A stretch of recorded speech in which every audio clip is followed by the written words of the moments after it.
So hello guys, welcome to my YouTube channel Indian Politics, இந்திய அரசியல்.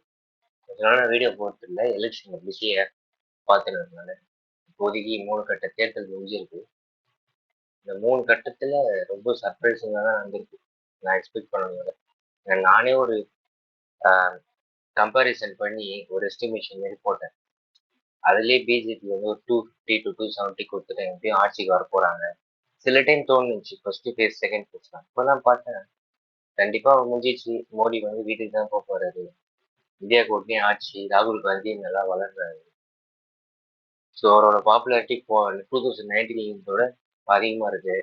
இன்னும் 4 கட்ட தேர்தலில் நாளன்னைக்கு தெலுங்கானா ஆந்திர பிரதேசத்தில் நடக்குது, மகாராஷ்டிராலையும் நடக்குது. ஸோ இதெல்லாம் சேர்த்து ஒரு 93 சீட்டு எவ்வளோ நடக்குது. யூபியில் வந்து 26 தொகுதிக்கு முடிஞ்சிச்சு. இது 26மே ஒரு 20 தொகுதிக்கு தோக்குவாங்க போல எனக்கு தெரிஞ்சு. பாதி தோற்றுருவாங்க. தமிழ்நாடு அதெல்லாம் தெரியும் உங்களுக்கு. நான் உங்களுக்கு காமிக்கிறேன். ஸோ இது ஃபர்ஸ்ட் எப்படி போனா கேன் காங்கிரஸ் வின் 100 சீட்ஸ். ஏன்னா இந்தியா கூட்டணி 272 எடுக்கிறோம்னா காங்கிரஸ் 100 தொகுதி மேல இருந்தாருன்னா அது ஒரு ஸ்ட்ராட்டஜிக்கல் நம்பர். ஏன்னா அப்பதான் அவங்களோட கட்சி ஒரு பிரைம் மினிஸ்டர் அவங்க ராகுல் காந்தியோ கார்கேக்கு வயசு ஆயிடுச்சு, அவரால் இருக்க முடியாது. ஸோ எடுத்தோடனே ராகுல் போட்டுருவாங்க. ஸோ இதுதான் மேட்ரு. மம்தா பானர்ஜி 25 தான் மேக்சிமம் ஜெயிக்க முடியும் தகவல் இருக்கு. ஸோ இதுதான் எஸ்பி அகிலேஷ் வந்து ஒரு 20 எடுத்தாலும் பெரிய விஷயம் தான். திமுக 20. இங்க காங்கிரஸ் தான் அடுத்தது. வேற எந்த கட்சி செகண்ட்ல வருதுன்னு பார்க்கணும். ஸோ இதுல பாத்தீங்கன்னா இந்தியா டுடே குரூப் கோடி மீடியா தான், ஆனா அவங்களே போட்டுக்கிறாங்க ஸ்ட்ராங் சீட்ஸ். போன தடவை 2019 எலெக்ஷன் கம்பேரிசன் இதுபடி பார்த்தோம்னா ஜெயிச்சதே போன தடவை 54 51 சீட்டு அப்படி ஜெயிச்சுக்கிறாங்க. 51 போட்டுக்கிறாங்க. 52 சீட்டுன்னு நினைக்கிறேன். லீடர் ஆஃப் ஆப்போசிஷன் கூட ஆக முடியல அவங்களால. 51 சீட்டுன்னு நினைக்கிறேன். ஸ்ட்ராங் சீட்ஸ் அப்படின்னு பார்த்தோம்னா ஒரே நிமிஷம் உங்களுக்கு வந்து நல்ல கம்பேரிசன் பண்றேன் நான் எடிட்டிங் பண்ணி. ஸோ இப்போ பார்த்தீங்கன்னா நார்த், இதெல்லாம் இது வந்து நார்த்து, இது வந்து சவுத்து, இது வந்து ஈஸ்ட்னா தெரியும் உங்களுக்கு சில ஸ்டேட்ஸ் வரும். வெஸ்ட்னா குஜராத்தும் மகாராஷ்டிராவும் சொல்றாங்க. ஸோ குஜராத்து மகாராஷ்டிரா இது. இதுல எப்படியும் வேஸ்ட் தான். அவங்க போன தடவை மொக்கையா எடுத்தாங்க. இந்த தடவை கொஞ்சம் இந்தியா கூட்டணினால வாய்ப்பு இருக்கு. ரிலேட்டிவ்லி வீக் சீட்ஸ் பாத்துட்டீங்கல்ல, ஸ்ட்ராங் சீட்ஸ்ல கிட்டத்தட்ட 51 சீட் வந்துச்சு ஸ்ட்ராங் சீட்ஸ்ல. அப்பனா கண்டிப்பா இந்த தடவை அதை ரீட்டிங் பண்ணுவாங்க அர்த்தம். நார்த்ல 12 சீட்டு, இந்த 20 தூரம் போகிறதுக்கு வாய்ப்பு இருக்கு. இந்த வீக் சீட்ஸ் வருது பாரு, இதுதான் தூக்கிடணும் நம்ம. ஏன்னா இந்த தடவை காங்கிரஸ் நிக்கிறதே 329 தான் நிக்கிறாங்க. போன தடவை 441 இருந்தாங்க. போன தடவை 441 நினைக்கிறேன். போன தடவை 441. ஏன்னா நீங்க ஆட் பண்ணி பார்த்தா உங்களுக்கே தெரியும். 309 இங்க ஒரு 59 51 360. ஸோ இது வந்து 543 தொகுதியும் போட்டுக்கிறாங்க. ஸோ இதெல்லாம் வேஸ்ட் தான் எனக்கு தெரிஞ்சு. ஏன்னா சவுத்துல 55 தொகுதி போட்டுக்கிறாங்க. ஏன்னா நிக்கிறதே இல்லை சவுத்துல. இதுல நிக்காத தொகுதி இல்லை வீக் சீட்ஸ். ரிலேட்டிவ்லி வீக் சீட்ஸ்ல அவங்க ஸ்ட்ரைக் ரேட் வந்து ஒரு 20 ஸ்ட்ரைக் ரேட்னு போட்டா கூட இங்க பாருங்க, இது ஒரு 16 சீட்டு. சவுத் இந்தியால அவங்க 28 கர்நாடகா, 14 கேரளா, 10 தமிழ்நாடு. இதுல கணக்கு போட்டா எவ்வளவு இருக்கு? கோவா ஒரு 2, 30, 20, 50, 60. ஆந்திரால சும்மா நிக்கிறாங்க. அப்ப இந்த 25 சீட்டுமே எனக்கு தெரிஞ்சு ஆந்திரால வீட்டுதான் 24 வச்சுக்கோங்க. ஷர்மிளா மட்டும் ஜெயிப்பாங்கன்னு வச்சுக்கோ. ஸோ இது 24 ஆந்திரால இருந்து வருது, ஏபி இது. ஸோ அதனால இந்த சவுத்துல இருந்து வருது. தெலுங்கானால இந்த தடவை 15 ஸ்ட்ராங் சீட். ஆனால் சில தொகுதி ஹைதராபாத் இந்த மாரி தொகுதிங்கெல்லாம் செகந்திராபாத் இதெல்லாம் கொஞ்சம் கஷ்டம். ஸோ சவுத்துல கணக்குப்படி பார்த்தோம்னா கிட்டத்தட்ட 77 சீட்டு பிளஸ் இந்த 25ல கம்யூனிஸ்ட் அது இதுன்னு கொடுத்து ஒரு 97 சீட்டுக்கு நிற்கிறாங்க சவுத்துல. அதுல 53 வீக், 24 ஸ்ட்ராங். அப்ப மீதி இருக்கிற சீட்டு சொல்லுங்க. 77. இப்ப மீதி 20 சீட்ஸ் ஏபி தவிர மீதி எல்லா சீட்லயும் ஸ்ட்ராங்கா தான் இருக்கிறாங்க. ஏன்னா கர்நாடகால இந்த தடவை 20 வந்துச்சு கன்ஃபார்ம் காங்கிரஸ். ஓகேங்களா? 20 வந்துச்சு. போன தடவை தெலுங்கானால காங்கிரஸ் 3 தான் இருந்துச்சு. இந்த தடவை 13 வரை போறதுக்கான வாய்ப்பு இருந்துச்சு. 13 சீட்டு. இது வந்து கெயின் காங்கிரஸ்க்கு. ஓகேங்களா? போன தடவை தமிழ்நாட்டுல விட்டது அதெல்லாம் ஒரே ஒரு சீட்டு. ஸோ இதெல்லாம் சேர்த்து கோவால ஒரு தொகுதி இதெல்லாம் சேர்த்தா ஒரு 2 தொகுதி தேரும். ஓகேங்களா?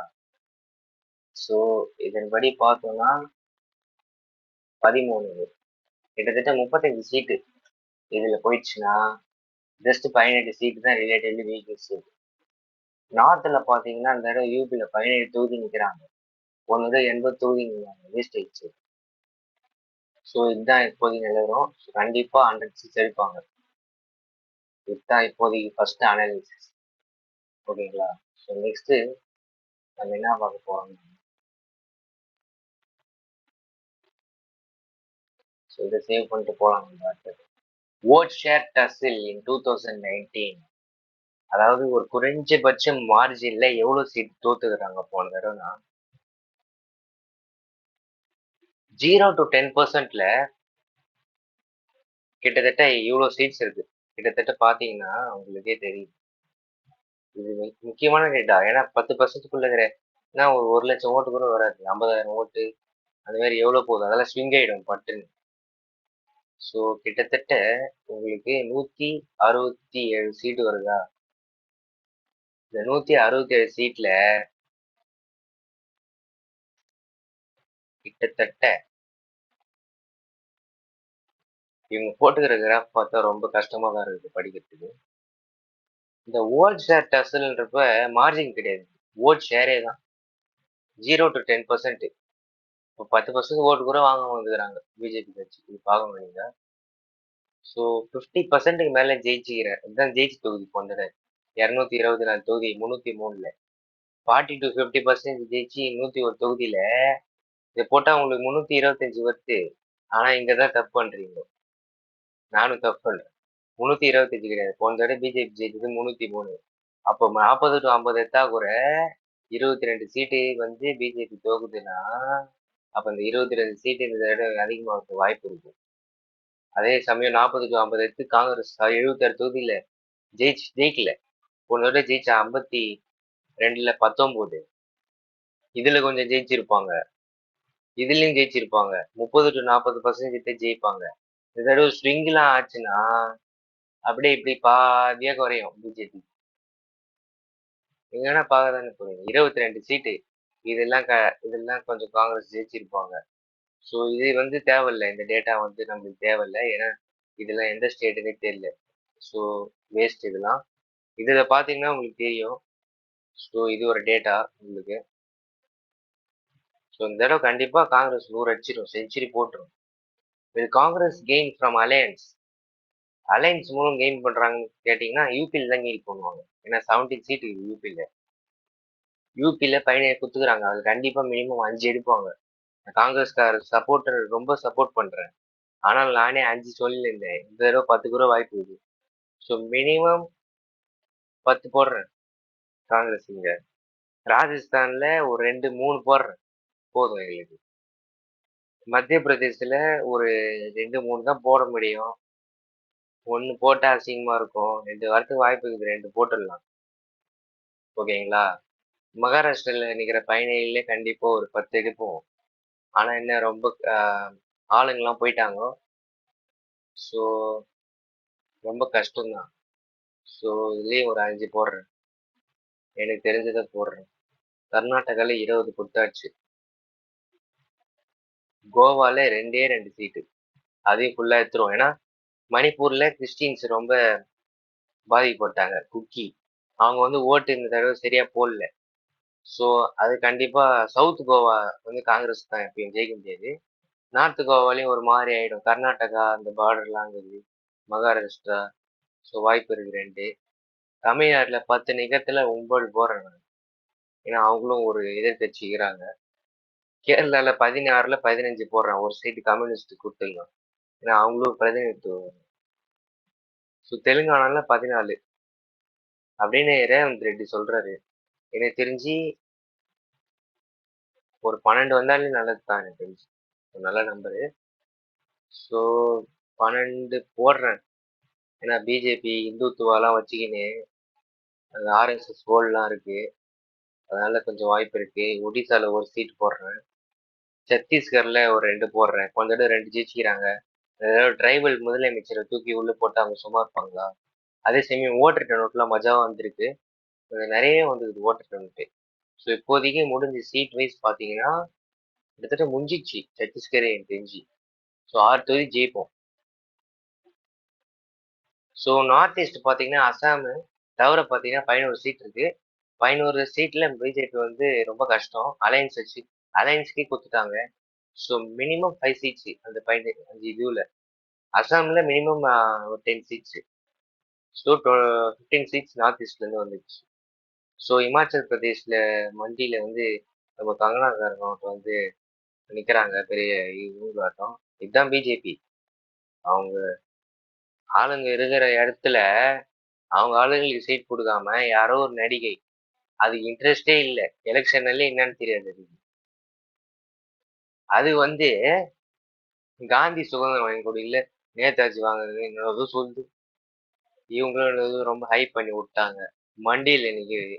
அதுக்கு அகேன்ஸ்டா காங்கிரஸ் சீஃப் அங்க இருக்கிற பிரதிபா சிங்கும் அவங்க பையன் விக்ரம் அதிக சிங் இருக்காரு. ஸோ அங்கேயும் உதவாங்கிறதுக்கு வாய்ப்பு இருக்கு. உத்தரகாண்ட்லயும் லைட்டா உதவாங்கிறதுக்கு வாய்ப்பு இருக்கு. ஸோ இதெல்லாம் போட்டு ஒரு 2 சீட் போடுறேன் இந்த 2 ஜோன்ல. ஸோ பிஜேபி வந்து காஷ்மீர்ல சுத்தமா நிக்கத்தே இல்லை. லடாக் ஒரு சீட்டு அது கண்டிப்பா காங்கிரஸ் தான். ஸோ காஷ்மீர் பள்ளத்தாக்குல பிஜேபி ஆளுங்களே போடல. அப்ப இன்னத்துக்கு 370 எத்தனை வைங்க? 70% முஸ்லீம் 30% இந்து இல்ல 20% இருக்கிறாங்க. அந்த ஓட்டு வாங்கி பிரிச்சு உன்னால முடிஞ்ச அளவு பண்ண வேண்டியதானே. உங்களுக்கு அதுதானே பிடிக்கும். ஒண்ணு ஜெயிக்கும் போது பிடிபி மெஹபூபா முஃப்தி இல்ல ஓமர் அப்துல்லா ஸ்ரீநகர்ல இருந்து எங்கேயோ அனந்த்நாக் எங்கேயோ போய்க்கிறாரு மாத்திக்கிறாரு தொகுதியை. 3 சீட்டு தான் அங்க காஷ்மீர்ல. அங்க ஆளு போடல. அப்ப அது இந்தியா அலையன்ஸுக்கு வரும். ஸோ அது காங்கிரஸுக்கு வராது. பஞ்சாப்ல ஆளுங்க பாதி பாதி ஜெயிப்பாங்க. பாபு வந்து கெஜ்ரிவால் ஜெயில இருந்து வந்துட்டாரு வெளில. ஸோ கொஞ்சம் பூஸ்டா போட்டுருவாங்க. ஆனா காங்கிரஸ் சில தொகுதியில தோக்கறதுக்கு வாய்ப்பு இருக்கு. ஏன்னா இப்போதைக்கு நிலவரத்துக்கு ஒரு 2 3 எடுப்பாங்கன்னே வச்சுப்போம். 3 போடுற. ஓகே. ஹரியானால நிலவரம் மாறிடுச்சு உங்களுக்கே தெரியும். ஆட்சி கவுந்துரும். என்ன இந்த கோட் ஆஃப் கண்டக்ட் எலெக்ஷன் முடியிற வரைக்கும் வெயிட் பண்ண சொல்றாங்க. ஸோ அதன்படி பார்த்தா ஜூன் 4 தேதி ரிசல்ட் அன்னைக்கு கவுத்துருவாங்க. No confidence motion. ஸோ அது வேஸ்ட். எலெக்ஷன் வச்சாலும் ஃபுல்லா கலைச்சிட்டே வைக்கலாம். அது எதுக்கு ஒன்றும் ஒரு 4 5 மாசத்துல வந்துடும் எலெக்ஷன். அங்க 10ல கண்டிப்பா 5 எடுத்துருவோம். ஏன்னா ஆப்பு வேற ஒரு சீட்டு கொடுத்துக்கிறோம் அவங்க ஜெயிப்பாங்க. ஸோ இதன்படி பார்த்தா அதுல ஒரு 5 6 எடுப்போம்னு வச்சுப்போம். அவ்வளவுதான். குஜராத்ல ஒரு சீட்டு. ஏன்னா இந்த சீட்டு எல்லாம் ட்ரைபல் ஏரியா. ட்ரைபலு ராஜ்பூட்லாம் அசிங்கப்படுத்திட்டாங்க. இந்த 2 சீட்டு நான் சொல்றேன் பாருங்க. பாயிண்ட் வைக்கிறேன் பாருங்க. இந்த 2 சீட்டு கன்ஃபார்ம். ஆப்பு ஒன்று அடிச்சாலும் அடிக்கும். ஸோ 3 சீட்டு போடுறேன் குஜராத்ல. என்ன நினைச்சு ஜீரோ எடுப்பீங்க நினைச்சு போட்டுருவேன். பீகார்ல 9 இடத்துல சில இடத்துல ஜெயிப்போம். நிதிஷ்குமார் அகைன்ஸ்டா ஜெயிச்சிருவோம். பிஜேபி அகைன்ஸ்டா ஜெயிச்சிருவோம் அப்படின்னு சொல்லுவேன்னா நிதிஷ்குமார் வந்து நம்ம ஆளு எங்க போனாலும் ஸோ ஒரு 3 போடுறேன். பீகார்ல பொறுத்த 9 தொகுதியில காங்கிரசுக்கு ஜார்க்கண்டில் கொடுக்கப்பட்டுள்ள தொகுதி கணக்கில் கொண்டு 7 தொகுதிகளில் காங்கிரஸ் போட்டியிடுகிறது. இதில் 4 தொகுதிகளை வெல்ல வாய்ப்பு இருக்கு. பெங்காலை கணக்கில் கொண்டால் பெங்காலில் 14 இடங்களில் கம்யூனிஸ்ட் லெப்ட் ஃப்ரண்டுடன் கூட்டணியில் உள்ளது. அதனால் 42 தொகுதிகளில் 14 தொகுதிகளில் பெஹ்ராம்பூரில் யூசப் பத்தான் நிற்கிறார். எங்க இருந்தோ வந்துட்டாரு அவரு. செமையா தான் வாங்கி போறாரு. அதுவும் லீடர் ஆஃப் பாப்புலேஷன் வேற அவரு. அந்த வந்து வாய் விட்டது ஆதித்ய சௌத்ரி இந்த மாதிரி பிஜேபிக்கே போட்டு போங்க, அவருக்கு என்னன்னு தெரியல, இந்தியா அலைன்ஸ் ஃபெயிலியர் ஆயிடுச்சு மம்தா பானர்ஜியால. ஏன்னா 2 பேர் கூட்டணி இருந்திருந்தாங்க, கண்டிப்பா ஒரு 30 எடுத்திருக்கலாம். இப்ப பாருங்க, மம்தாவால 20 தான் எடுக்க முடியும், மம்தா கட்சி, மம்தா பானர்ஜி. ஸோ காங்கிரஸ் ஒரு 2, சிபிஎம் 1 எடுத்தா வாய்ப்பு இருக்குது, அதே அதிசயம். ஸோ இதெல்லாம் படி பார்த்தா போன தடவை ஜெயிச்சு 2ஓட 2 சொல்லுவேன் நான். அது போதும் எங்களுக்கு. ஏன்னா மம்தா பானர்ஜிக்கு தப்பு எது கொடுக்கணும்னு நான் சொல்றேன். ஸோ இதெல்லாம் கால்குலேட் பண்ணுங்க ப்ரோஸ். இப்போ தெரியும் உங்களுக்கு பிஜேபிக்காரங்க பாக்குறீங்கன்னா நல்ல வீடியோ பாக்குறீங்க. எங்களுக்கு அவங்களுக்கும் பிரச்சனை இல்லை, என்னை பொறுத்தவரையும் நான் நியூட்ரல்ல தான் இருப்பேன். ஆனா என்ன, ஒரு ஆட்சி மாற்றம் வேணும். எப்படியும் பிஜேபி ஆட்சி தான் இதுக்கப்புறம், மாத்தி மாத்தி வரதான் போறாங்க. ஏன் இப்ப 10 வருஷம் இருந்தீங்க, இப்ப இந்தியா கூட்டணி ஒரு 2-3 வருஷம் இருக்கட்டும். எப்படியும் என்ன பெர்ஸ்பெக்டிவ் படி பார்த்தோம்னா யூபி எலெக்ஷன் வரைக்கும் தமிழ் இருப்பாங்க 2027 வரைக்கும். 2027 யூபி எலெக்ஷன்ல அகிலேஷ் யாதவ் வந்துட்டாருன்னா அலைன்ஸ் கண்டினியூ ஆகும். அகிலேஷ் யாதவ் வராம தோத்துட்டாருன்னா அலைன்ஸ் கண்டினியூ ஆகும். அதே மாதிரி பீகார்ல அடுத்த வருஷத்துல அவங்க கண்டிப்பா இந்தியா கூட்டணி தான். மம்தா பானர்ஜி அங்க பிஜேபி திரும்பி தோக்கடிச்சிச்சுன்னா அது கண்டிப்பா ஆட்டம் போடும். ஏன்னா அடுத்த தடவை பிஜேபி ஜெயிச்சிருவாங்க. ஜெயிச்சுட்டா மம்தா பானர்ஜி எதிர்கட்சியா இருக்க முடியாது, அவங்களால இருக்க முடியாது. ஏன்னா ரொம்ப இந்தியா அலைன்ஸ் ரொம்ப பாதிக்கப்பட்டாங்கன்னா நான் அப்படி பேசுறேன். மற்றபடி எதுவும் ஒன்று பிடிக்கும். ஸோ இது ஒண்ணு இருக்கு. பீகார்ல ஆட்சி மாற்றம் நடக்க போகுது. இந்தியா கூட்டணி சென்ட்ரல்ல வந்துச்சுன்னா யூபியில ஆட்சி மாற்றம் வந்துடும். இந்தியா கூட்டணி ஆட்சியில வந்துச்சுன்னா மேபி மம்தா தோக்கத்துக்கு வாய்ப்பு இருக்கு. பிஜேபி எங்க ஃபுட்ஹோல்டு அதிகமாகிற இடத்துல தோக்கத்துக்கு வாய்ப்பு இருக்குன்னா மகாராஷ்டிரால இந்தியா கூட்டணி ஆட்சிக்கு வந்தா இவங்க கையில வந்துடும். ஆனா வேஸ்ட் அது, இப்படிதான் உடையும் அது. அதனால காங்கிரஸ் தான் ஆட்சி பண்ண முடியாது, எதுவும் பண்ண முடியாது. ஸோ இந்த லெஜிஸ்லேட்டிவ் அசம்பிளிஸ் எல்லாம் முடிஞ்சு தமிழ்நாடு 2026ல ஸ்டாலின் ஜெயிப்பாரா தோப்பாரா, ஏன்னா அவரும் சொல்ல முடியாது, எங்க வேணாலும் போவாங்க. அரசியல்ல எப்பயுமே கிடையாது, இவங்க 20 சீட்டு வச்சுக்கின்னு எங்க லாபம் போதோ அங்கதான் போவாங்க. ராகுல் காந்தி ஒரு 2 வருஷம் பிரதமரா இருந்தாங்க காங்கிரஸ், அதை கிரிட்டிசைஸ் பண்றாங்க. கிரிட்டிசைஸ் பண்ணிட்டு ஜாலியா போயிடுவாங்க. அப்ப 20 தேவைப்படுதுன்னா மோடிக்கு போயிடுவாங்க கண்டிப்பா. ஏன்னா தோத்துட்டாங்கன்னு வைங்க, 2026 தோக்குற நிலைமையில தான் இருக்கிறாங்க இப்போ வச்சா. ரொம்ப கஷ்டம். இதுக்கப்புறம் 2 டேர்ம்லாம் எடுத்ததே இல்லை டிஎம்கே, அதுதான் அவங்க ஹிஸ்டரி. கன்சிக்யூட்டிவா அடிச்சதே கிடையாது கலைஞர் காலத்துல இருந்து. அண்ணா துரை வாங்கி கொடுத்தாரு, அதுக்கப்புறம் ரொம்ப கஷ்டப்பட்டு தான் ஆட்சி பிடிப்பாங்க. அதுவே ஒரு இதுவா இருக்கும், இமாலய இலக்கா இருக்கும். ஆனா ஏடிஎம்கே பட்டாலும் ஜெயிச்சுட்டு போவாங்க, தோத்துருவாங்க. எடப்பாடியும் ஜெயிக்க மாட்டாரு அடுத்த தடவை. பெரிய முதலமைச்சரா இன்டரு ஏதாவது பண்ணிருக்கணும், மக்கள் ஞாபகம் வச்சுக்கிற மாரி எதுவும் பண்ணல. விஜயும் ஓட்டு பிரிச்சிருவாரு. ஸோ தமிழ்நாடு பாலிடிக்ஸ் அப்புறம் பார்ப்போம். தமிழ்நாட்டுல திமுக தோத்துடுச்சுன்னா தேர்தல்ல எந்த கட்சிக்கு ஆதரவு தருவாங்க, விஜய்க்கு தருவாங்களா எப்படின்னு தெரியல. ஏன்னா உதயநிதி ஸ்டாலின்னா அப்படியே வந்துருவாரு. ஸோ அவர் வந்து விஜய் முதலமைச்சர் ஆதரவு கொடுத்தாலும் கொடுப்பாரு, இதெல்லாம் நடக்கும். ஆனா இவங்க பிஜேபி போறதுக்கு வாய்ப்பு இருக்கு. என்னடா இது சொல்றேன்னு பாத்தீங்கன்னா வாய்ப்பு இருக்கு, அவ்வளவுதான். அதே சமயம் இந்த மாதிரி பிரச்சனை எல்லாம் இருக்கு. ஸோ லெஜிஸ்லேட்டிவ் அசம்பிளி எலெக்ஷன்ஸ் வந்து 2027ல யூபி வரைக்கும் முடியிற வரைக்கும் கண்டினியூ ஆகும் இந்தியா கூட்டணி ஆச்சு. அதுக்கப்புறம் பிஜேபி வரட்டும், கலைஞ்சிருவாங்க, அவங்களே பிரிஞ்சிருவாங்க. ஆளாளுக்கு சுய ஆதிக்கம், எங்க ஸ்டேட்ல இருக்கிறோம், மத்தியில நீ யாரு, காங்கிரஸ் வெளில போகணும், நாங்க 5 வருஷம் இங்க இருக்கு எங்களுக்கு, இங்க ஓட்டுறோம்னு சொல்லிட்டு யார் வேணாலும் வரட்டும்னு கலைச்சிட்டா, இப்ப 400 அந்த மாதிரி 400 அடிப்பாங்க பிஜேபி. ஸோ அந்த ஒற்றுமை பயம் அதெல்லாம் எல்லாமே இருக்கு. ஸோ இதை நீங்க ஆட் பண்ணிட்டு இருப்பீங்கன்னு நினைக்கிறேன். 3 + 3 6 15 21 23 24 30 32, 35, 38, 41, 47 plus 52 plus 12, 64, 64 plus 6, 70 plus 2, 72 plus 20, 92 plus 9, 101 plus 15, 116 states. போடு. டான்ஸ்லாம் ஒரே டான்ஸ் தான். ஜூன் 4ஆம் தேதி 8 மணிக்கு நிலவரம் எப்படி வேணாலும் இருக்கும். கவுண்டிங். டென்ஷனே ஆகாதீங்க தமிழ்நாட்டில் இருக்கிறவங்கலாம். இந்தியா கூட்டணி ஆட்சிக்கு வரவங்க, ராகுல் வரவங்க, சவுத் இந்தியாவில் யார் யாருக்கெல்லாம் காங்கிரஸ் போட்டீங்களோ ஜூன் 4ஆம் தேதி 10 o'clock வாங்க. ஜாலி தான் நம்மளுக்கு. ஏன்னா ஃபர்ஸ்ட் லீடிங் எப்பயுமே தோக்கிற கட்சி தான் வருது. நான் அனலிஸ்ட் பார்த்துட்டேன்.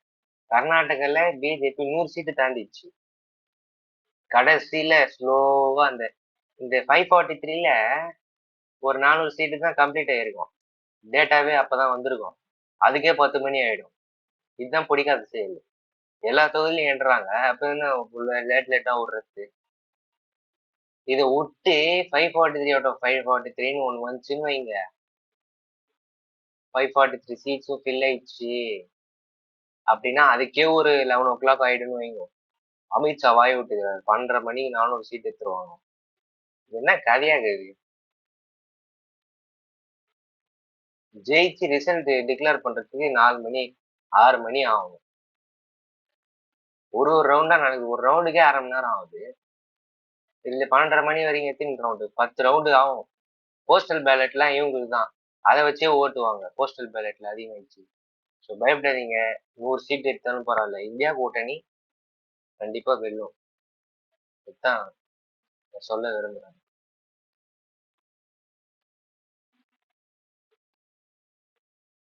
இவரு தான் நம்ம கோடி மீடியா.